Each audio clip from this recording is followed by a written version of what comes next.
There's nothing more frustrating when you go into a store and end up searching for someone to serve you. It's even more incredible when retailers complain that they're struggling. Yeah, so in this morning, Sunrise On Demand, we're looking at how to get what you want from customer service. That's what you want to know. Brett Whitford is from the Customer Service Institute. Brett, there's a perception that the quality of service in our shops has dropped in recent times as, you know, retailers have gone through hard times. They've pared back, front of house staff. What should we expect from a sales assistant? Look, I think we should be asking a lot more, unfortunately, Koshi. I think we're living in a society where people don't understand that caring for others and providing them with a good level of service is the only way you're going to win out in a retail environment. So what should customers do to get that good service? Well, I think when you're in the store, I think you've got to understand that the person you're often dealing with is trying to enforce policies which the company's put in place, and often those policies aren't customer friendly. So they're often as baffled and stressed out as you are. But let's look back. I mean, shopping should be a good experience. So I think you should be able to ask people to support you. And this is one of the issues we've got today. Okay. All right. So you go into a store.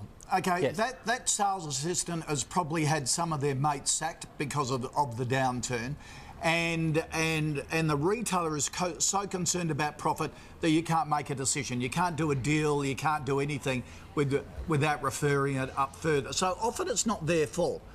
But what do you do to change that to the person at that moment? That moment you're in there, rather than just walk out. Yeah, and that's the ultimate tool, is walk out, but you're not satisfied with that result, and neither are they. Look, this is International Customer Service Week, and the fact we're talking about this is a good step. I think consumers, though, in Australia are more willing to complain. And when they do walk out, they end up complaining on Twitter and Facebook and getting a much better result than the old-fashioned methods of complaint, such as sending in a letter or calling a call centre. So I think companies have got to stop them walking out the door and train their staff better. So I think you should speak up, Koshi, if you're in the store and say, look, if I don't get the service I need, I'm gonna have to take this further. Is the customer always right? Because we've had a flood of people on the soapbox saying customers are rude to a lot of sales staff. They find it hard to deal with them. So how do you get that customer always right thing going?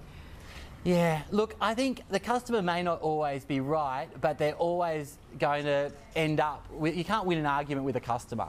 So I think you need to look at your customer and say, okay, they might be difficult. What has put them in this mood? What can I do to change their state of emotions? Everything's very emotional these days. People are really fed up to here with stress and life. So I think what we need to do is more understanding. And also as customers, I think we need to realise that the people are sometimes working with policies that the companies haven't put in place. But I've got no sympathy where companies set up high-pressure bullying sales tactics that we're seeing a bit more about the place. Like, you're hearing stories about people going out and saying, oh, look, I'll think about buying this garment, and all of a sudden the salesperson packs it in a bag and takes the tags off and tries to charge you. Yeah, all right. Okay, mate, let's hope we can lift the service levels. Appreciate it. Time now to take your votes for Monday's show. Here are your choices. Option A, Australian-owned. Does it really matter? Option B, shonky tradies. How to know if you're being ripped off. Or option C, bronzed beauty, the safest way to get a tan. Oh, I think we need to do all three of those personally. And so what do you want to see on Monday's show at 8:15 on Sunrise? Vote now. Tweet A, B or C with #Sun7, or stop by your Facebook page or go to the Soapbox. Remember, it is your show, so it is your call.